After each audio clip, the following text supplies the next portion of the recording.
कमरे की हबज़दा फ़िज़ा में पंखे की आवाज़ किसी पुराने इंजन की तरह गूंज रही थी। मैं पलंग पे ऊंधे मुंह लेटा था कि अम्मी कमरे में दाखिल हुईं। उनके हाथ में खाली थैली थी जो उन्होंने मेरे बिस्तर के पास रखी। तुम सारा दिन लेटे रहोगे क्या? जाओ बाहर से सब्जी लेके आओ, कुछ तो पकाना है घर में। मैंने तकिए में चेहरा छुपाए हुए करवट बदली। मेरी आवाज़ में बेजारी थी। अम्मी, जेब में सिर्फ 50 रुपए हैं, इसमें क्या आएगा? और आजकल तो वैसे भी काम नहीं मिल रहा, आपको पता है कि मैं कितनी मुश्किल से दिन गुजार रहा हूँ। अम्मी ने एक लंबी आह भरी और पास पड़ी कुर्सी पे बैठ गईं। उनकी आंखों में नमी थी, जो मैंने देखी तो नहीं थी मगर उनके लहजे में महसूस कर ली थी। बेटा, कुछ तो करना पड़ेगा, खाली पेट तो जिंदगी नहीं गुजरती ना। मैंने कहा था कि किसी की दुकान पे बैठ जाओ, लेकिन तुम्हें तो अपनी अना प्यारी है। मैं उठ के बैठ गया और अपनी खाली जेबें बाहर निकाल के दिखाई। मेरी नज़रें दीवार पे लगे कैलेंडर पे थीं, जहाँ तारीखें गुजर रही थी मगर मेरी ज़िंदगी एक जगह रुकी हुई थी। मेरा दिल कर रहा था कि इस वक्त वहाँ से भाग जाऊं, मगर जाऊं कहाँ? मैं गुस्से और मायूसी के मिले जुले जज्बात के साथ घर से निकला। मेरी पुरानी बाइक जो चलते हुए किसी खटारा गाड़ी की तरह शोर मचाती थी, उस पर बैठ के मैं मेन रोड की तरफ आया। वहाँ रश बहुत था और धूप इतनी शदीद कि सड़क से तारकोल की बू आ रही थी। अचानक मेरे बराबर में एक नई चमकती हुई बाइक आके रुकी। मैंने नज़र उठा के देखा तो अली था। उसे बेहतरीन कपड़े पहने थे और उसका चेहरा तरोताज़ा लग रहा था। उसे ब्रेक लगाई और हेलमेट उतार के मुझे देखा। अरे भाई, कहाँ जा रहे हो तुम? तुम तो नजर ही नहीं आते आजकल। मैंने अपनी खस्ता हाल बाइक को साइड पे किया और उसकी तरफ देखा। दिल में हसद की एक लहर सी दौड़ी कि उसके पास सब कुछ है और मेरे पास कुछ भी नहीं। बस अली, क्या बताऊं, जिंदगी का पहिया नहीं चल रहा। नौकरी के लिए धक्के खा रहा हूँ और हालात तुम देख ही रहे हो। अली मुस्कुराया। उसकी मुस्कुराहट में हमदर्दी कम और अपनी कामयाबी का सुकून ज्यादा लग रहा था। उसे मेरी बाइक पे हाथ रखा जो मिट्टी से भरी हुई थी। परेशान ना हो यार, सब ठीक हो जाएगा। आजकल वैसे भी मार्केट में काम थोड़ा कम है। मैं भी बस एक ज़रूरी काम से निकला था। अच्छा सुनो, इस इतवार घर आओ ना, हम काफ़ी अरसे से मिले भी नहीं हैं। मैंने उसे देखा। वो अपनी ज़िंदगी में कितना मुतमईन था। मेरी जेब में पड़े 50 रुपए मुझे काट रहे थे और वो अपनी नई गाड़ी का पेट्रोल ज़ाया करके मुझसे मिलने की दावत दे रहा था। आऊँगा, ज़रूर, मैंने मस्नूई मुस्कुराहट के साथ कहा और वह अपनी बाइक स्टार्ट करके तेज़ी से निकल गया। मैं उसे दूर तक जाता देखता रहा। मेरी मुट्ठी बंद थी और दिल में एक अजीब सी चुभन थी कि ये सब मेरे पास क्यों नहीं है। मैंने सब्जी खरीदी और घर लौट आया, मगर वो सीन मेरी आंखों के सामने था। अली की चमकती बाइक और मेरी नाकामी मुझे अंदर से खाए जा रही थी। मैंने सोचा कि उसकी ज़िंदगी में जाके ही देखूंगा कि आखिर वो इतना खुश कैसे है। 2-4 दिन क्या, पूरा एक महीना गुजर गया मगर मैं अली के घर न गया। कमरे की चार दीवारी में कैद वही पुरानी घुटन और नाकामियों का बोझ अब कुछ कम महसूस हो रहा था, क्योंकि इस बार नौकरी की एक ऐसी सबील पैदा हुई थी कि जेब में कुछ पैसे खनकने लगे थे। मैं अपने कमरे में बिस्तर पर नीम दराज था कि मोबाइल से रिंग की आवाज़ आने लगी। हेलो, कौन? मैंने बिना देखे फ़ोन कान से लगाया। अरे भाई, अपने यार को भूल गए? अली की हंसती हुई आवाज़ आई। नहीं भाई, ऐसी बात नहीं, बस काम में मसरूफ़ था, मैंने जवाब दिया। देखो यार, तुम्हारे लिए एक दावत है। आज रात का खाना मेरे घर पे है। कोई ख़ास बात नहीं, बस बहुत अरसे से मिले नहीं, सोचा आज एक साथ खाना खाएंगे। कुछ अच्छा पक रहा है, तुम भी आ जाओ। मेरे हाथ में पकड़ा हुआ फ़ोन थोड़ा सा लरसा। वो दावत दे रहा था, लेकिन मेरे जहन में फ़ौरन ये ख्याल आया कि ये मेरी गुर्बत और मेरी औकात का मजाक उड़ा रहा है। कैसे पता है कि मैं पिछले महीने कितनी जिल्लत से गुजरा हूँ? क्या वो ये दिखाना चाहता है कि वो आज भी मुझसे कितना ऊपर है?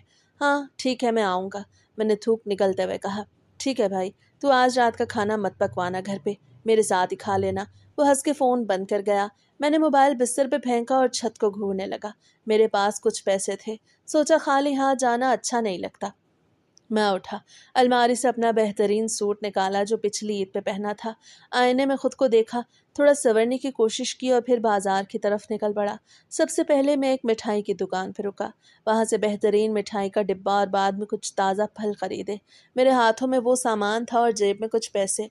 उस वक्त मुझे महसूस हुआ जैसे मेरी शख्सियत में एक नया एतमाद आ गया हो। शाम को मैं अपनी बाइक पर सवार हुआ। इस बार बाइक का शोर पहले से कम लग रहा था। अली का घर शहर के पोश इलाके में था, जहाँ की गलियां कुशादा और खामोश थीं। जब मैं उसके घर के गेट पे पहुंचा तो एक लम्हे के लिए रुका। दिल की धड़कनें तेज हो गईं। मैंने बेल बजाई। गेट खुला और सामने अली मुस्कुराता हुआ खड़ा था। उसके पीछे घर की रोशनियां और खुशबुएं मेरा इस्तकबाल कर रही थीं। आओ भाई आओ। अली ने मेरा इस्तकबाल किया और मेरे हाथ से मिठाई का डिब्बा और फ्रूट्स ले लिए। मैं अंदर दाखिल हुआ तो घर की आराइश देखकर मेरी आंखें चुंधे आ गईं। अली मुझे लाउंज की तरफ ले जा रहा था कि अचानक किचन से निकलते हुए वो सामने आ गई। ये मेरी बेगम है, अली ने फ़ख्र से तारुफ करवाया। मैंने सर उठा के देखा तो जैसे वक्त एक लम्हे के लिए थम गया। वो इंतहाई सादा मगर दिल फरेब लिबास में थी। उसके चेहरे पे एक ऐसी नूरानी चमक थी जिसने मेरे दिल की धड़कनें एक बार फिर बढ़ा दी। अस्सलाम वालेकुम, उसे सर झुका के कहा।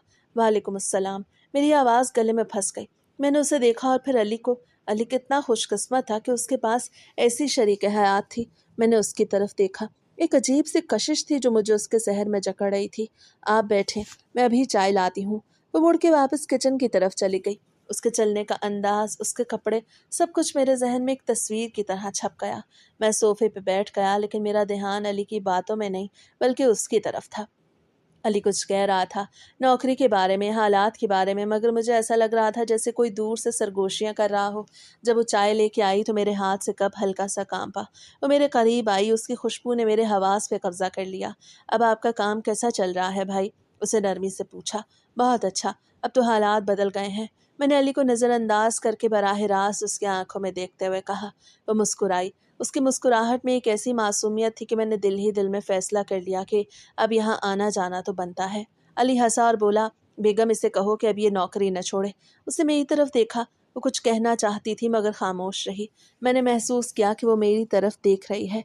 क्या वो भी मेरी मौजूदगी को महसूस कर रही थी? खाने की मेज़ पे भी मेरी नज़र उस पे थी।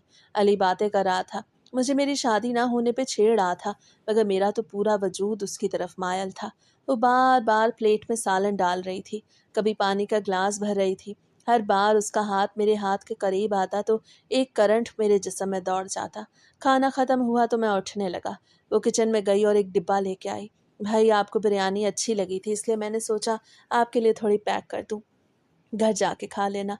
उसे डिब्बा मेरे हाथों में थमाया। उसके नरम हाथों का लम्स मेरे हाथों पे रहा। मैंने उसकी आंखों में देखा, वहाँ कोई शर्म नहीं, बस एक सादगी थी जिसे मैंने गलत समझ लिया। मैं गेट से बाहर निकला।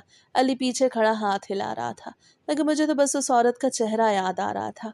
बाइक स्टार्ट की तो दिल में एक तूफान था। मैं घर नहीं जा रहा था, मैं अपनी तकदीर को बदलने की तरफ जा रहा था। घर पहुंच के कमरे की हबसज़दा फिजा में पंखे की गड़गड़ाहट मेरे कानों में पड़ रही थी, लेकिन मेरा दिमाग कहीं और ही भटक रहा था। मैं पलंग पे चत लेटा छत की तरफ देख रहा था, मगर मुझे वहाँ छत नहीं बल्कि अली की बीवी का वो मासूम चेहरा और उसकी मुस्कुराहट नज़र आ रही थी।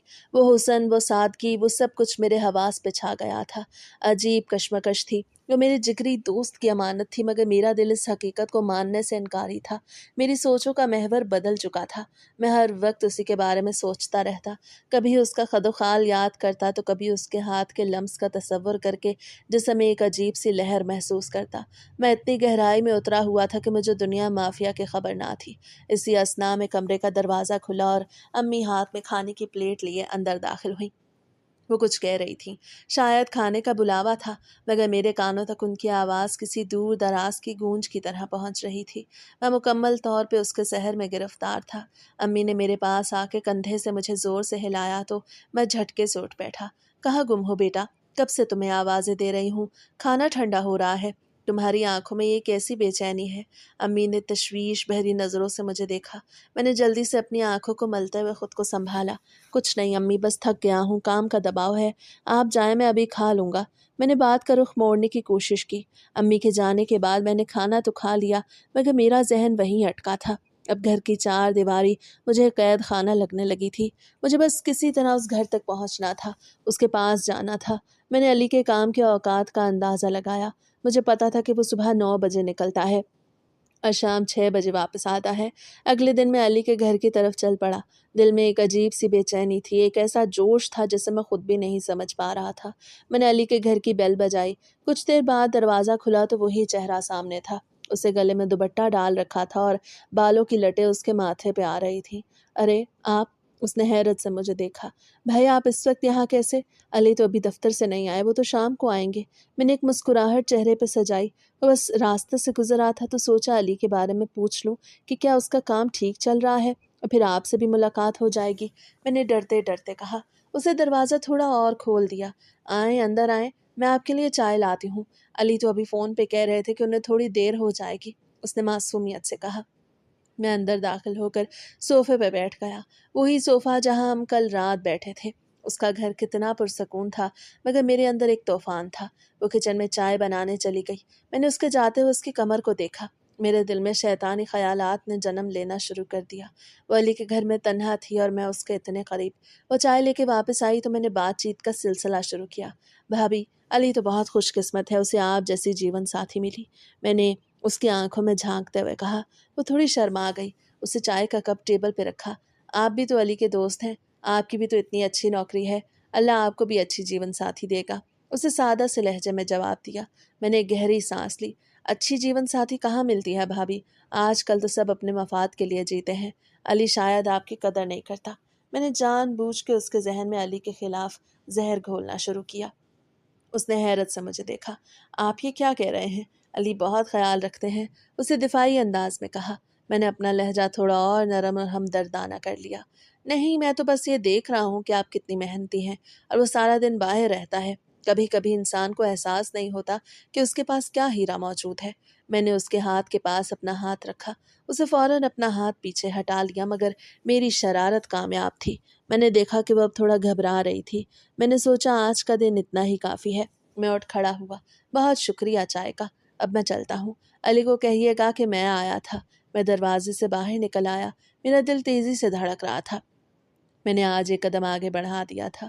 मैं अपनी बाइक पे बैठा तो एक फातिहाना मुस्कुराहट मेरे चेहरे पे थी और फिर वक्त यूं ही गुजरता गया, मगर मेरा दिमाग एक जगह पे अटका हुआ था। पिछले कुछ दिनों से अली के घर के चक्रों और नाजिया के साथ होने वाली मुलाकातों ने मेरे अंदर एक अजीब सी बेचैनी पैदा कर दी थी। मेरी सोचों का महवर अब वो औरत बन चुकी थी। कभी उसकी मुस्कुराहट याद आती तो कभी उसके हाथ के लम्स का तस्वर करके मेरे जिस्म में एक अजीब सी लहर दौड़ जाती। मैं उसके शहर में बुरी तरह गिरफ्तार था। अब तो हाल ये था कि मैं कमरे में बैठा बस उसी के बारे में सोचता रहता। दुनिया की हर चीज़ बेमानी लग रही थी। अचानक कमरे का दरवाज़ा ज़ोर से खुला और अम्मी हाथ में खाने की प्लेट लिए अंदर दाखिल हुई। और फिर मेरे पास बैठते हुए अम्मी ने एक लंबी आह भरी और घर के मामलात के बारे में बात करने लगी, जो मैं एक कान से सुन रहा था और दूसरे से निकाल रहा था। अभी कुछ देर बाद अम्मी बाहर निकल गईं। उनके जाने के बाद मैंने खाना तो खा लिया, मगर मेरा जहन वहीं अटका था। मेरे दिमाग में मंसूबे बन रहे थे कि किस तरह मैं उन दोनों के दरमियान दूरी पैदा करूं और ख़ुद को उसकी ज़िंदगी में अहम बनाऊं।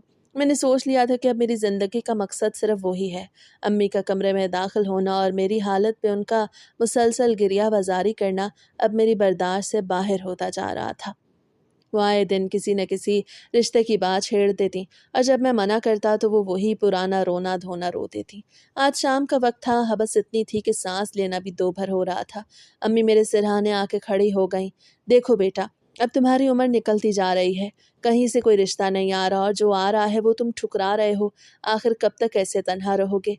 क्या तुम्हारी जिंदगी का कोई मकसद नहीं? मैंने करवट बदली। मेरे अंदर गुस्से की आग दहक रही थी। मैं उठ के बैठ गया और अम्मी की तरफ देखा। अम्मी, क्या आपको मेरी नौकरी के हालात का नहीं पता? क्या आपको नहीं मालूम कि आजकल के दौर में शादी कितनी महंगी चीज़ है? मेरे पास क्या है जो मैं किसी को ब्याह के लाऊं? बस करें, ये रिश्ते रिश्ते की गिरदान। मैं थक चुका हूँ इन बातों से। अम्मी सर पकड़ के वहीं ज़मीन पे बैठ गईं। उनके आंसू देख के मुझे तरस नहीं बल्कि और ज़्यादा गुस्सा आ रहा था। मेरी अपनी ज़िंदगी बर्बाद हो रही थी और वो मुझे मज़ीद बोझ तले दबाना चाह रही थी। मैंने गुस्से में कमरे से बाहर निकलने के लिए कदम बढ़ाए ही थे कि सामने से अली दाखिल हुआ। वो शायद मुझे मिलने आया था, मगर उससे मेरी और अम्मी की ये तल्ख गुफ्तगू सुन ली। अली ने मुझे अजीब सी नज़रों से देखा और फिर अम्मी को दिलासा देने के लिए आगे बढ़ा। अरे आंटी जी, आप क्यों परेशान होती हैं? ये लड़का है, इसकी फ़िक्र छोड़ें। मेरी शादी जल्दी हो गई तो क्या हुआ? आप इसे तंग मत करें।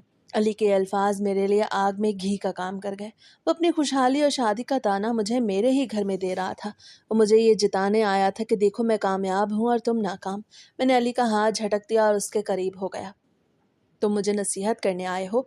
अपनी ज़िंदगी की खैर मनाओ अली। तुम्हें लगता है तुम्हारे पास सब कुछ है तो तुम दुनिया के सबसे खुश नसीब इंसान बन गए हो। तुम्हारी ये हमदर्दी मुझे नहीं चाहिए। अली को मेरे इस रवैये पर शदीद हैरत हुई। उसे पीछे हटते हुए कहा, यार खावर, मैं तो सिर्फ एक दोस्त के नाते कह रहा था। तुम इतना गर्म क्यों हो रहे हो? क्या हुआ तुम्हें? गर्म तो मैं तब नहीं हूँगा जब तुम अपनी औकात में रहोगे। निकल जाओ यहाँ से, मुझे तुम्हारी ये झूठी हमदर्दी और नसीहतों की ज़रूरत नहीं। तुमने क्या समझ रखा है? तुम हर वक्त अपनी खुशियाँ मेरे सामने गिनवाते रहोगे और मैं सुनता रहूँगा? अली का चेहरा गुस्से से सुर्ख हो गया। उससे भी अपनी आवाज़ बुलंद कर दी। तुम पागल हो गए हो? मैं तुम्हारा दोस्त हूँ, दुश्मन नहीं। तुम जिस तरह की बातें कर रहे हो ये तुम्हें ज़ेब नहीं देती। तुम हसद में अंधे हो रहे हो। तुम्हें अपनी नाकामियों का ज़िम्मेदार मुझे नहीं बल्कि अपनी सोच को ठहराना चाहिए। ये सुनना था कि मेरे अंदर का दरिंदा जाग उठा। मैंने अली का गिरेबान पकड़ लिया। अम्मी चीखने लगी, रो के मुझे रोकने की कोशिश करने लगी, मगर अब मेरे कानों पर पर्दे पड़ चुके थे। मैंने अली को दीवार के साथ ज़ोर से धिक्का दिया। मेरी सोच पर बात करने वाले तुम कौन होते हो? तुम्हें तो ये तक नहीं पता कि तुम्हारे घर में क्या हो रहा है। तुम दफ्तर के नाम पे घर से निकलते हो और पीछे तुम्हारी बीवी का क्या हाल होता है। तुम इससे अनजान हो। अली की आंखें हैरत से फैल गईं। तुम क्या बकवास कर रहे हो? मेरी बीवी के बारे में तुम्हारी जुबान इतनी गंदी कैसे हो गई? मैं हंसने लगा, एक ऐसी हंसी जिसमें जहर था। जो मैं कह रहा हूँ वो सच है। तुम्हारी बीवी तुम्हें नहीं किसी और को चाहती है, और वो कोई और नहीं मैं हूँ। तुम जिसकी हिफाजत का दम भरते हो वो खुद तुम्हारे घर में मुझे बुलाती है। अली ने तैश में आके मुझे एक जोरदार थप्पड़ रसीद कर दिया। मेरी आंखों के सामने अंधेरा छा गया, मगर अगले ही लम्हे मैंने अली को जमीन पे गिरा लिया। हम दोनों एक दूसरे के ऊपर टूट पड़े। घर का सामान गिर रहा था, अम्मी के रोने की आवाज़ें गूंज रही थीं, मगर मैं सिर्फ अली को ख़त्म करना चाहता था। ये सिर्फ एक झगड़ा नहीं था, ये मेरे बरसों की महरूमी और हसद का एक धमाका था। मैंने अली को पकड़कर ज़मीन पर पटक दिया और उसके ऊपर बैठ के उसके गले को दबाने लगा। आज सब कुछ ख़त्म होने वाला था। मैं अली के ऊपर सवार था, उसके गले पे मेरे पंजे मजबूती से जमे हुए थे और उसकी आंखें बाहर निकल रही थीं। अम्मी का कमरे में शोर था। वो दुहाई दे रही थी, लेकिन मेरी समात पे जैसे कोई भारी पत्थर रखा था। अली ने मेरी कलाइयों को पकड़ कर छुड़ाने की बेसूद कोशिश की, लेकिन मेरी ताकत के आगे वो ढेर हो चुका था। वो हाँप रहा था, उसकी सांसें उखड़ रही थीं और फिर उसका जिस्म एकदम ढीला पड़ गया। मैंने उसका गला छोड़ दिया। वो नीम मुर्दा हालत में फर्श पे पड़ा था। मैंने फौरन अलमारी से रस्सी निकाली और उसके हाथ पांव बुरी तरह जकड़ दिए। फिर उसके मुंह पे कपड़ा ठोस दिया ताकि वो चीख भी न सके। अम्मी मुझसे लिपट गईं, वो रो रही थीं, दुहाई दे रही थी, मगर मैंने उन्हें झटक के एक तरफ कर दिया। फिर मैंने अली को घसीट के बाहर निकाला और अपनी पुरानी बाइक के साथ खड़ा किया और कहा, ठीक है, तुम्हारे घर चल के तुम्हारी बीवी के सामने सब दूध का दूध और पानी का पानी करते हैं। तो वो भी गुस्से में कहने लगा, ठीक है चलते हैं, मैं भी तो देखूं कि तुम कितने सच्चे हो। जब हम उसके घर पहुंचे तो घर में सन्नाटा था। मैंने उसे घसीट के लाउंज में फेंका। वो नीम बेहोश था, उसकी आंखें खौफ से फटी हुई थीं। मैंने उसे कुर्सी के साथ मजबूती से बांध दिया। वो कुछ कहना चाहता था, उसकी आंखों से आंसू बह रहे थे। वो जैसे मुझसे इल्तिजा कर रहा था, लेकिन मेरे अंदर का दरिंदा पूरी तरह बेदार हो चुका था। मैं उसके सामने जाकर खड़ा हुआ और उसकी आंखों में आंखें डाल के एक भयानक मुस्कुराहट दी। फिर मैंने अली के बेडरूम का दरवाज़ा खोला। नाज़िया अंदर सो रही थी। अचानक खटके से उसकी आंख खुल गई। उसने मुझे देखा, फिर मेरे पीछे बंधे हुए अली को। उसकी चीख हलक में ही दम तोड़ गई। वो बिस्तर से उठने लगी तो मैंने उसे बालों से पकड़ के नीचे ज़मीन पे गिरा दिया। तुम ये क्या कर रहे हो? वो बुरी तरह कांप रही थी। उसके चेहरे पर खौफ के साए रक्सा थे। मैंने उसे घसीट के लाउंज के बीच में अली के सामने ला के डाल दिया। अली अपनी बंधी हुई हालत में मचल रहा था। वो चीख रहा था, लेकिन उसके मुंह में ठुसे कपड़े ने उसकी आवाज़ को दुबा रखा था। उसकी आंखों में जो अजियत थी वो मेरे लिए तस्कीन का बायस थी। तुमने सोचा था कि तुम अपनी खुशहाल जिंदगी में मुझे भूल जाओगी। आज देखो, ये वही अली है जिस पे तुम नाज करती थी, और आज ये बेबस तुम्हारे सामने है। वो रोती रही, गिड़गिड़ाती रही। उसने कस्में खाई कि वो मुझे भाई समझती थी, लेकिन मेरे लिए ये अल्फाज सिर्फ एक मजाक थे। मैंने उसकी इज्जत को पामाल करने के लिए अपने तमाम तर सफ़ाकाना इरादों को अमली जामा पहनाया। अली जो कुर्सी से बंधा था, उसका सारा जिस्म लरज रहा था। वो अपनी बीवी की बेबसी और अपनी तबाही को अपनी आंखों से देख रहा था। उसके हलक से ऐसी आवाज़ें निकल रही थी जैसे कोई जानवर दम तोड़ रहा हो। वो मंजर, वो चीखें, वो वहशत लाउंज की दीवारों पे गूंज रही थी। मैंने उसे उसकी बीवी के सामने बिल्कुल बेआबरू कर दिया। मैं उसे वहीं नीम मुर्दा हालत में छोड़ के बाहर निकला। मेरी सांसें फूल रही थी, मेरे कपड़े खून और पसीने से शराबूर थे। मैंने गेट से बाहर निकल के एक लंबी सांस ली। आसमान पर सितारे चमक रहे थे, लेकिन ज़मीन पर मैंने एक कयामत बर्पा कर दी थी। मैं वहाँ से तेज़ी से अपनी बाइक पर सवार हुआ और अपने घर की तरफ भाग खड़ा हुआ। घर पहुंचकर मैंने खुद को कमरे में बंद कर लिया। मेरी नज़रें बार बार अपने हाथों को देख रही थी। वो कांप रहे थे, मगर मुझे पछतावा नहीं था। मैंने अपनी ज़िंदगी का सबसे बड़ा इंतकाम ले लिया था। अगले दिन मेरे कमरे की चार दीवारी में कैद वो सन्नाटा मुझे पागल कर रहा था। मैंने खुद को कमरे में बंद कर रखा था। न खाने का होश था, न पीने का। हर वक्त वो भयानक रात, अली की वो बेबसी, उसकी बीवी की वो कर्बनाक चीखें और वो खूनी मंजर मेरी आंखों के सामने एक फिल्म की तरह चलता रहता। कभी लगता कि बाहर से पुलिस की हथकड़ियों की आवाज़ आ रही है, तो कभी लगता कि अली दरवाजे पे दस्तक दे रहा है। میں خوف کے مارے بستر کے کونے میں دبک جاتا، پسینے سے میرا جسم شرابور رہتا۔ امی کئی بار دروازے پہ آئیں، انہوں نے مجھے آوازیں دیں کہ بیٹا دروازہ کھول دو، لیکن میں نے ایک بار بھی جواب نہیں دیا۔ مجھے ڈر تھا کہ اگر میں نے منہ کھولا تو میری لرزتی ہوئی آواز میں چھپا ہوا جرم پکڑا جائے گا۔ دوپہر کو بھوک اور پیاس نے مجھے نڈھال کر دیا تھا۔ میں نے ہمت کی اور فیصلہ کیا کہ اب باہر نکلنا ہی ہوگا۔ کمرے کا دروازہ کھولا تو باہر کی روشنی میری آنکھوں میں چبھی۔ امی کچن میں تھیں۔ میں نے ان سے نظریں بچا کے گیٹ کی طرف قدم بڑھائے۔ جیسے ہی میں گلی میں نکلا تو محلے کا ایک لڑکا جو میرا جاننے والا تھا تیزی سے میری طرف آیا۔ اس کے چہرے پہ ایک عجیب سی سنجیدگی اور افسوس تھا۔ تم یہاں کیا کر رہے ہو؟ تمہیں خبر نہیں ملی؟ اس نے مجھے دیکھتے ہی پوچھا۔ کیسی خبر؟ میرا دل زور سے دھڑکا۔ میں نے اپنی زبان پہ قابو پانے کی کوشش کی۔ علی مر گیا ہے، اس نے خودکشی کر لی ہے۔ اس لڑکے نے افسوس سے اپنا سر ہلایا۔ یہ سننا تھا کہ میرے پیروں تلے سے زمین نکل گئی۔ ایک لمحے کے لیے تو مجھے لگا کہ میری روح جسم سے نکل کے کہیں دور چلی گئی ہے۔ میں وہیں سڑک پہ ساکت کھڑا رہا۔ میری سانسیں جیسے رک گئی تھیں۔ میں نے خود کو سنبھالا اور مصنوعی دکھ کا ڈرامہ کرتے ہوئے بولا، کیا کہہ رہے ہو؟ کب؟ کیسے؟ اسے بتایا کہ کل رات اس کی لاش اس کے گھر سے ملی تھی، پنکھے سے لٹکی ہوئی۔ اسے کوئی سوسائیڈ نوٹ نہیں چھوڑا اور کسی کو کچھ سمجھ نہیں آ رہا کہ اتنا خوش باش انسان اچانک موت کو کیوں گلے لگا لے گا۔ پولیس تفتیش کر رہی ہے لیکن ابھی تک کوئی سراغ نہیں ملا۔ وہ لڑکا مزید کچھ کہتا رہا لیکن مجھے اس کی آواز دور سے آتی ہوئی محسوس ہو رہی تھی۔ میں وہاں سے جیسے تیسے جان چھڑا کے قبرستان کی طرف بھاگا۔ میرا دل کر رہا تھا کہ میں دیکھوں کیا وہ واقعی چلا گیا ہے۔ قبرستان میں سناٹا تھا، شام کا دھندلکا چھا رہا تھا۔ میں علی کی تازہ کھدی ہوئی قبر کے قریب پہنچا۔ وہاں ایک اور دوست جو علی کے بچپن کا ساتھی تھا موجود تھا۔ اس کے آنکھوں میں آنسو تھے اور چہرے پہ ایک عجیب سا غصہ۔ مجھے دیکھتے ہی وہ میری طرف آیا۔ اس کی آنکھیں سرخ تھیں۔ تمہیں پتہ ہے اس نے یہ سب کیوں کیا؟ مجھے گھورتے ہوئے بولا۔ میں نے سر جھکا لیا۔ میری آواز کانپ رہی تھی۔ نہیں، کسی کو نہیں پتا۔ شاید کوئی گھریلو پریشانی ہو۔ وہ قریب آیا اور میرے کان میں سرگوشی کی۔ اس کی بیوی یہاں آئی تھی۔ وہ قبر کے پاس کھڑی ہو کے رو نہیں رہی تھی بلکہ وہ چیخ چیخ کے قسمیں کھا رہی تھی۔ اسے علی کی قبر پہ ہاتھ رکھ کے قسم کھائی ہے کہ وہ علی کے قاتل کو، جس نے اس کی زندگی اور عزت تباہ کی ہے، برباد کر کے دم لے گی۔ اسے کہا ہے کہ وہ اس درندے کو اس وقت تک چین سے نہیں جینے دے گی جب تک وہ خود اپنی زبان سے اپنے گناہوں کا اعتراف نہ کر لے، اور پھر اسے پھانسی کے پھندے تک پہنچا کے رہے گی۔ یہ سن کے میرے جسم میں ایک برقی روح دوڑ گئی۔ میں نے کانپتے ہوئے اپنے ہاتھ چھپائے، پھر میں فوراً وہاں سے بھاگنے میں ہی عافیت سمجھی۔ میں جیسے ہی اپنے گھر پہنچا تو مجھے ایسا لگا جیسے کوئی میرا پیچھا کر رہا ہے۔ میں نے گھر کا دروازہ اندر سے بند کر لیا۔ اب میرا خوف دگنا ہو چکا تھا۔ میں علی کی موت کا ذمہ دار تھا اور اب اس کی بیوی کا انتقام میرے سر پر تلوار بن کے لٹک رہا تھا۔ میں بستر پہ لیٹ گیا لیکن نیند میری آنکھوں سے کوسوں دور تھی۔ اندھیرے کمرے میں مجھے ہر طرف علی کا چہرہ نظر آ رہا تھا۔ میں نے سوچا کہ میں شہر چھوڑ دوں، کہیں دور چلا جاؤں، لیکن امی، غربت اور وہ سب کچھ کیسے بھاگوں؟ اچانک میرے فون کی گھنٹی بجی۔ میں نے ڈرتے ڈرتے اسکرین کی طرف دیکھا لیکن کوئی نام نہیں تھا، صرف ایک نمبر تھا۔ میں نے اسے نظر انداز کر دیا لیکن وہ بار بار بجنے لگا۔ میں نے فون بند کر کے تکیے کے نیچے چھپا دیا، مگر میرے دل کی دھڑکنیں اب بھی تیز تھیں۔ وہ انتقام کا راستہ کھول چکی تھی اور میں اب ایک ایسے جال میں پھنس رہا تھا جس سے نکلنا میرے بس میں نہیں تھا۔ میرے اندر کا وہ درندہ جو ایک دن پہلے تک مست تھا اب دم توڑ رہا تھا اور اس کی جگہ ایک ایسا بزدل انسان لے رہا تھا جو اپنی ہی پرچھائی سے ڈرتا تھا۔ کمرے کی حبس زدہ فضا میں گھٹن اس قدر بڑھ چکی تھی کہ مجھے سانس لینا دشوار لگ رہا تھا۔ میں اپنے بستر پہ چت لیٹا چھت کے پنکھے کو تک رہا تھا مگر میری آنکھوں میں علی کا وہ خونی منظر اور اس کی بیوی کی وہ کربناک چیخیں گھوم رہی تھیں۔ ایک مہینہ گزر چکا تھا لیکن وہ خوف میرے وجود سے چپکا ہوا تھا۔ میں نے گھر سے باہر نکلنا بالکل چھوڑ دیا تھا۔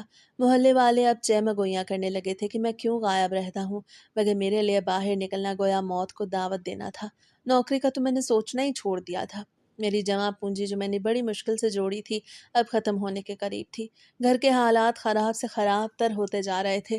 کبھی امی روتی ہوئی کچن سے باہر آتی تو کبھی میں اپنی جیب کے آخری نوٹ گن کے انہیں میز پہ رکھ دیتا، لیکن جیسے جیسے میرے پیسے ختم ہو رہے تھے میرے اندر کا خوف اور بڑھتا جا رہا تھا۔ مجھے ہر وقت محسوس ہوتا کہ کوئی مجھے دیکھ رہا ہے، کوئی میری طاق میں ہے۔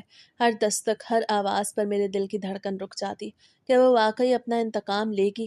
میں انہی سوچوں میں الجھا ہوا تھا کہ اچانک میرے موبائل کی اسکرین چمک اٹھی۔ اسی وقت کال آئی۔ میں نے کانپتے ہاتھوں سے فون اٹھایا۔ دوسری طرف سے خاموشی تھی، پھر ایک نرم، مانوس اور لرزہ خیز آواز آئی۔ آپ اتنے ڈرے ہوئے کیوں ہیں؟ میں تو صرف آپ سے بات کرنا چاہتی ہوں۔ یہ اس کی آواز تھی، علی کی بیوی کی۔ میں سکتے میں آ گیا، میری زبان گنگ تھی۔ تم تم کیا چاہتی ہو؟ میری آواز اتنی ہلکی تھی کہ شاید وہ خود بھی نہ سن پاتی۔ وہ ہنسی، اس کی ہنسی میں ایسی ٹھنڈک تھی کہ میرے جسم میں کپ کپی دوڑ گئی۔ میں چاہتی ہوں کہ ہم ملیں۔ میں اب اکیلی ہوں اور سچ کہوں تو مجھے آپ کی ضرورت محسوس ہو رہی ہے۔ وہ سب جو اس رات ہوا میں اسے بھولنا چاہتی ہوں۔ میں باپ کو نفرت کی نگاہ سے نہیں دیکھتی۔ میرا دل زور سے دھڑکا۔ کیا یہ سچ تھا کہ وہ واقعی علی کو بھول چکی تھی؟ میری فرسٹریشن، میری تنہائی اور اس کی خوبصورت آواز نے میرے دماغ کو مفلوج کر دیا تھا۔ میں خوشی سے پاگل ہو رہا تھا، یا شاید میں خود کو پاگل کرنا چاہتا تھا۔ میں نے سوچا، اگر وہ خود مجھے معاف کر رہی ہے تو پھر مجھے ڈرنے کی کیا ضرورت ہے؟ میری شادی نہیں ہو رہی تھی، نوکری نہیں تھی، دنیا مجھ سے دور ہو رہی تھی، اور اب یہ حسین عورت خود میرے پاس آ رہی تھی۔ اگلے دن میں نے ہمت کی اور گھر سے باہر نکلا۔ میں نے خود کو شیشے میں دیکھا، کتنا کمزور اور خوف زدہ لگ رہا تھا۔ میں نے اسے کال کیا اور ہم نے ملنے کا مقام طے کیا، شہر کا وہ کونا جہاں کوئی ہمیں نہ دیکھ سکے۔ میں اپنی بائک پہ وہاں پہنچا تو وہ ایک درخت کے سائے میں کھڑی تھی۔ اسے کالے رنگ کا سوٹ پہن رکھا تھا جو اس کے حسن کو اور بھی نکھار رہا تھا۔ مجھے دیکھ کے مسکرائی۔ یہ مسکراہٹ میرے اندر کی تمام تلخیوں کو پگھلا گئی۔ میں اس کے قریب پہنچا، میری سانسیں تیز تھیں۔ تم واقعی مجھ سے ملنا چاہتی ہو؟ میں نے اس کے قریب کھڑے ہو کے پوچھا۔ اس نے اپنی آنکھیں نیچے جھکا لی۔ میں اب تنہا ہوں۔ تم تو جانتے ہو میرا شوہر مر چکا ہے، گھر میں کوئی نہیں۔ اس دن جو تم نے کیا وہ شاید تمہارے اندر کا درندہ تھا، لیکن اب میں سوچتی ہوں شاید تم میرے لیے بنے ہو۔ میں اتنے قریب آئی کہ اس کی خوشبو میرے نتنوں میں بس گئی۔ میں نے اپنے ہاتھ اس کے کندھے پہ رکھنے کی کوشش کی، وہ ذرا نہیں ہٹی۔ میرا دل تیزی سے دھڑک رہا تھا۔ میں نے اسے اپنے ساتھ بائک پہ بٹھایا اور ہم شہر سے باہر ایک خاموش کیفے کی طرف چل پڑے۔ پورا وقت ہم باتیں کرتے رہے۔ میں اسے اپنی نوکری کی ناکامی، اپنی غربت اور اپنی فرسٹریشن کے بارے میں بتاتا رہا، اور وہ بڑے غور سے سنتی رہی۔ وہ کبھی کبھار سوال کرتی تو میں خود کو اتنا اہم محسوس کرنے لگتا کہ سارا ڈر بھلا دیتا۔ مجھے تو یہ بھی خیال نہیں رہا کہ یہ وہی عورت ہے جس کے سامنے میں نے اس کے شوہر کو مارا تھا، اسے باندھا تھا اور اس کے اپنے ساتھ اس کے شوہر کے سامنے درندگی کی۔ میں تو اب صرف اس کے ساتھ ایک نیا مستقبل دیکھ رہا تھا۔ ہم نے کافی پی، ہنسی مذاق کیا۔ وہ اس سے ایسے باتیں کر رہی تھی جیسے ہم برسوں کے پیار کرنے والے ہوں۔ وہ ہنس ہنس کے میری طرف دیکھتی اور میں اس کے آنکھوں میں ڈوب جاتا۔ جب میری عدت مکمل ہو جائے گی تو ہم اس بات کو آگے بڑھائیں گے، اسے نرمی سے کہا۔ تو میرے گھر آنا، ہم آئندہ کے بارے میں فیصلہ کریں گے۔ میں گھر واپس آیا تو میری خوشی کا کوئی ٹھکانہ نہیں تھا۔ میں نے سوچا، میں کتنے خوش قسمت انسان ہوں، سب کچھ مل گیا، عورت، محبت۔ مجھے کسی نے کہا تھا کہ اس نے قبر پہ قسم کھائی ہے، لیکن اب مجھے وہ بات ایک بیہودہ افواہ لگ رہی تھی۔ میں نے سوچ لیا تھا کہ اب میں علی کو بھول جاؤں گا، صرف نازیہ کو یاد رکھوں گا۔ میں اپنی زندگی کے نئے آغاز کے خواب دیکھ رہا تھا، یہ سوچے بغیر کہ یہ خواب کتنا مہنگا پڑنے والا ہے۔ اگلے دن سورج کی روشنی میرے کمرے میں ایک نئی امید لے کے آئی تھی۔ میں نہایا، اپنے بہترین کپڑے نکالے اور آئینے میں خود کو دیکھا۔ میں ایک فاتح محسوس کر رہا تھا کہ جس عورت کو میں نے کبھی اپنی آنکھوں میں بسایا تھا، آج وہ خود مجھے اپنانے کے لیے بےتاب ہے۔ میری جیب میں کچھ پیسے تھے۔ میں نے راستے میں مٹھائی لی اور اس کے گھر کی طرف چل پڑا۔ اس کا گھر جہاں کبھی ماتم کا سما تھا، آج وہاں ایک عجیب سی سکون امیز خاموشی تھی۔ میں نے دروازہ کھٹکھٹایا، کچھ لمحوں بعد دروازہ کھلا۔ اسے ایک سادہ مگر نفیس سوٹ پہن رکھا تھا۔ اس کے چہرے پر ایک عجیب سی سنجیدگی اور مسکراہٹ تھی۔ اس نے اشارے سے مجھے اندر بلایا۔ گھر کے اندر کا ماحول بہت خوشگوار تھا۔ اسے گھر کو صاف ستھرا کر رکھا تھا اور میز پر چائے اور کچھ پکوان رکھے تھے۔ آئیں بیٹھیں، اسے نرمی سے کہا اور خود میرے سامنے بیٹھ گئی۔ میں صوفے پہ بیٹھ گیا۔ میرے دل میں ایک عجیب سی تڑپ تھی۔ میں نے اس کے آنکھوں میں دیکھا، وہ بہت گہری تھی۔ تمہاری عدت کب ختم ہوگی؟ میں نے مسکرا کے بات کا آغاز کیا۔ تو کیا ہم اب اپنی زندگی شروع کر سکتے ہیں؟ کیا ہم کل نکاح کر لیں؟ وہ خاموش رہی۔ ایک لمحے کے لیے اس کی نظریں چھت کی طرف گئیں، پھر اس نے آہستہ سے میری طرف دیکھا۔ میں آپ کے ساتھ رہنے کے لیے تیار ہوں، لیکن عدت کے بعد ابھی نہیں، اس نے دبے لفظوں میں کہا۔ مگر میری شرط ہے۔ کیسی شرط؟ میں نے تھوڑا سا جھکتے ہوئے پوچھا۔ میں تمہاری ہر شرط ماننے کو تیار ہوں۔ وہ مسکرائی، مگر یہ مسکراہٹ پہلے والی نہیں تھی۔ اسے چائے کا کپ اٹھایا اور میرے قریب آ کے بیٹھ گئی۔ دیکھیں، میں جانتی ہوں اس دن کیا ہوا تھا۔ آپ نے مجھ پہ جو ظلم کیا میں اسے بھولنا چاہتی ہوں، مگر میں چاہتی ہوں کہ آپ ایک بار میرے سامنے وہ سچ بیان کریں۔ آپ نے ایسا کیوں کیا؟ کیا آپ کو مجھ سے محبت تھی؟ کیا آپ کو میری خوبصورتی نے اس طرف دھکیلا؟ مجھے آپ کے منہ سے سننا ہے تاکہ میرا دل مطمئن ہو سکے اور میں ماضی کو دفن کر سکوں۔ اس کے الفاظ میرے کانوں میں رس کھول رہے تھے۔ وہ مجھ سے میرا اقرار چاہ رہی تھی تاکہ وہ سکون سے میرے ساتھ رہ سکے۔ مجھے لگا یہ تو بہت معمولی سی بات ہے۔ میں نے اپنی گردن کو تھوڑا سا جھٹکا دیا اور اس کے پاس بیٹھ کے بولا، تم جاننا چاہتی ہو تو ٹھیک ہے، میں تمہیں بتاتا ہوں۔ میں نے اپنی آواز میں ایک عجیب سا غرور بھر لیا۔ سچ تو یہ ہے کہ مجھے تم سے پہلے دن سے ہی لگاؤ تھا۔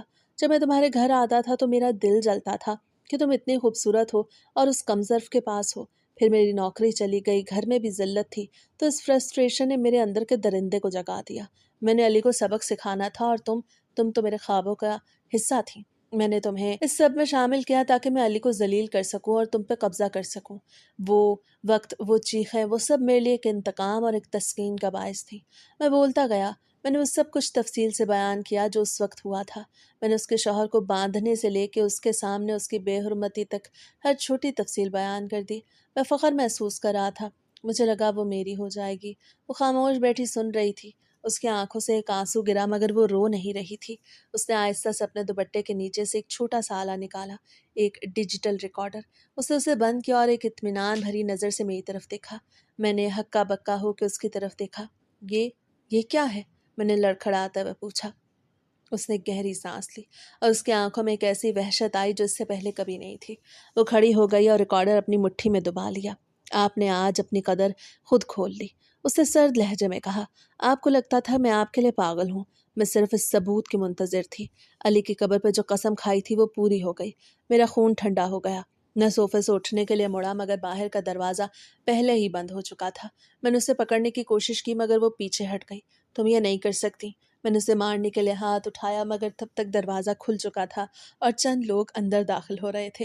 میں وہاں سے بھاگنا چاہتا تھا لیکن وہ مجھے دیکھ کے مسکرائی، ایک ایسی فاتحانہ مسکراہٹ جسے میں کبھی نہیں بھول سکوں گا۔ میں نے اپنی زندگی کا سب سے بڑا گناہ اپنی زبان سے قبول کر لیا تھا اور پھر میں وہاں سے بھاگنے میں کامیاب ہو گیا اور گھر آ گیا اور پھر ساری رات خوف سے کانپتا رہا۔ پھر صبح میرے گھر پہ پولیس آ گئی۔ انہوں نے مجھے پکڑ کے زمین پہ گرایا اور میرے ہاتھوں میں ہتھکڑیاں ڈال دیں۔ گلی کے باہر لوگ جمع تھے۔ امی کی چیخو پکار گلی میں گونج رہی تھی۔ جب وہ مجھے گھر سے باہر نکال کے لے جا رہے تھے تو میں نے دیکھا کہ وہ دور کھڑی تھی، اپنی چادر میں لپٹی ہوئی۔ اس کے چہرے پہ کوئی جذبات نہیں تھے، بس ایک سرد سکون تھا۔ اس نے مجھے آخری بار دیکھا اور اپنی نظریں پھیر لیں۔ اس کی نظروں میں وہ جیت تھی جو مجھے زندگی بھر کے لیے ہار کے گڑھے میں دھکیل چکی تھی۔ مجھے تھانے لے جایا گیا جہاں تفتیش کے نام پہ مجھ پہ تشدد کیا گیا۔ میں نے شروع میں جھوٹ بولنے کی کوشش کی لیکن جب انہوں نے وہ ریکارڈر چلایا تو میری اپنی ہی آواز میرے گناہوں کا اعتراف کر رہی تھی۔ میری اپنی ہی زبان نے مجھے پھانسی کے پھندے تک پہنچا دیا۔ عدالت کا دن آیا تو پورا کمرہ عدالت کا کھچا کھچ بھرا ہوا تھا۔ میں کٹہرے میں کھڑا تھا۔ میرے سامنے جج صاحب کے چہرے پہ غصہ اور نفرت کے آثار تھے۔ جب ریکارڈنگ دوبارہ چلائی گئی تو کمرے میں موجود ہر شخص کی نظریں مجھ پہ یوں پڑ رہی تھیں جیسے میں کوئی کیڑا ہوں۔ وکیل نے مجھے بچانے کی کوشش کی مگر ثبوت اتنا ٹھوس تھا کہ کوئی گنجائش نہیں بچی۔ جج نے اپنا فیصلہ سناتے ہوئے کہا، ایسے درندے کو معاشرے میں جینے کا کوئی حق نہیں۔ مجھے 20 سال قید بامشقت کی سزا سنائی گئی۔ جب ہتھکڑیوں میں مجھے جیل لے جایا جا رہا تھا تو مجھے احساس ہوا یہ 20 سال کاٹنا کتنا مشکل کام ہے۔ جیل کی سلاخوں کے پیچھے پہلی رات تھی۔ سیل کے اندر اندھیرا تھا، بس ایک چھوٹی سی کھڑکی سے چاند کی روشنی اندر آ رہی تھی۔ میں فرش پہ بیٹھا تھا، میرے ارد گرد کی دیواریں مجھے دبائے جا رہی تھیں۔ 20 سال، ایک طویل عرصہ۔ میں نے سوچا یہ وقت کیسے گزرے گا، ہر دن ایک سال جیسا لگے گا۔ میں نے اپنی آنکھیں بند کی تو مجھے علی کا چہرہ نظر آیا، پھر اس کی بیوی کی وہ سرد مسکراہٹ۔ دن گزرتے گئے۔ جیل کی زندگی کا ایک الگ ہی جہنم تھا، گندا کھانا، سختیاں اور جیل کے قیدیوں کی طعنہ زنی۔ میں تنہا ہو گیا، میرا کوئی اپنا نہیں تھا۔ امی کی یاد آتی تو دل خون کے آنسو روتا۔ میں ہر رات یہی سوچتا، اگر میں نے اس دن صبر کیا ہوتا، اگر میں نے حسد کی آگ میں نہ جلنا سیکھا ہوتا تو آج میں آزاد ہوتا۔ کبھی کبھی میں دیواروں پہ لکیریں کھینچ کے دن گنتا ہوں۔ 1 سال گزر چکا ہے، ابھی 19 سال باقی ہیں۔ یہ 19 سال مجھ پہ ہر لمحہ ماریں گے۔ جیل کی خاموشی میں میں صرف اپنی ہی آواز سنتا ہوں، اپنی ہی غلطیوں کا ماتم کرتا ہوں۔ وہ عورت جو مجھے پیار کا جھوٹا خواب دکھا کے یہاں لے آئی تھی اب شاید کہیں خوش ہوگی، جبکہ میں یہاں سلاخوں کے پیچھے اپنی ہی حیوانیت کی سزا بھگت رہا ہوں۔ یہ 20 سال میری زندگی کا وہ حصہ ہیں جو مٹی میں مل چکے ہیں۔ اب نہ کوئی دوست ہے، نہ کوئی سہارا، بس یہ ٹھنڈی دیواریں اور میرا ضمیر۔ جو ہر رات مجھے جگا کے یہ یاد دلاتا ہے کہ میں نے کیا کیا تھا۔ سزا کا یہ بوجھ ہر گزرتے دن کے ساتھ بڑھتا جا رہا ہے، اور اب مجھے یقین ہو چلا ہے کہ اصلی موت تو وہیں اس رات ہو گئی تھی۔ یہ تو بس لاش کا چلنا پھرنا ہے جو قید خانے کی نظر ہو چکا ہے۔ میری زندگی کا ہر لمحہ اب اسی پچھتاوے کے گرد گھومتا ہے کہ کاش میں نے اس دن اسے اپنی زندگی میں آنے سے روک دیا ہوتا تو آج یہ ذلت میرا مقدر نہ ہوتی۔ اور سب سے اذیت ناک بات یہ ہے کہ 20 سال بعد مجھے پھانسی ہونی تھی۔ میں نے کتنی منت کی کہ میں یہ 20 سال نہیں کاٹ سکتا، مجھے ابھی پھانسی دے دو، مگر وہ لوگ نہ مانے، کیونکہ وہ سمجھتے تھے کہ اس طرح میری سزا ختم ہو جائے گی۔ اور اب میں جانتا ہوں کہ 20 سال کی اس قید میں نے اپنی پھانسی کے دن کا انتظار کرنا ہے۔ میرے قید ہونے کے 2 ماہ بعد ہی اماں اس دنیا سے چل بسی تھیں، اور اب تو کوئی ملنے کے لیے بھی نہیں آتا تھا۔ اور میں ہر لمحہ یہی سوچتا تھا کہ کاش میں وہ سب نہ کرتا جس نے مجھے یہاں تک پہنچایا تھا۔